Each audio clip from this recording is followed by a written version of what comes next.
મેળવવા માટેના સંઘર્ષનો વધુ એક વિડીયો મુંબઈ ખાતેથી સામે આવ્યો છે. એર ઇન્ડિયામાં નોકરી માટે વોક ઇન ઇન્ટરવ્યૂ લેવાનો હતો, જેના માટે ઉમેદવારોને મુંબઈના કાલિનામાં સીવી સાથે બોલાવવામાં આવ્યા હતા. 1800 ખાલી જગ્યાઓ માટે હજારો લોકો પહોંચ્યા અને પછી નાસભાગ જેવી સ્થિતિ સર્જાઈ, જેના કારણે કંપનીએ લોકોને તેમના સીવી છોડીને દૂર જવા કહ્યું. નોકરી માટે આ લડાઈનો વિડીયો વાયરલ થઈ રહ્યો છે. નોકરી મેળવવા માટે સંઘર્ષનો વધુ એક વિડીયો સામે આવ્યો છે.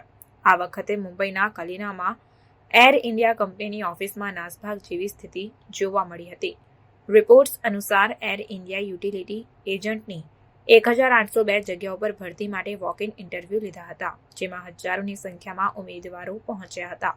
કંપનીએ જણાવ્યું કે લગભગ 25,000 લોકો ઇન્ટરવ્યૂ માટે આવ્યા હતા. તે જ સમયે એવિએશન ઇન્ડસ્ટ્રી એમ્પ્લોઈઝ ગિલ્ડ દ્વારા તેમની સંખ્યા લગભગ 50,000 રાખી છે. નોકરી મેળવવાનો ધસારો કાબુ બહાર ગયો. આ પછી કંપનીએ લોકોને તેમના સીવી સબમિટ કરવા અને ત્યાંથી જવાનું કહ્યું.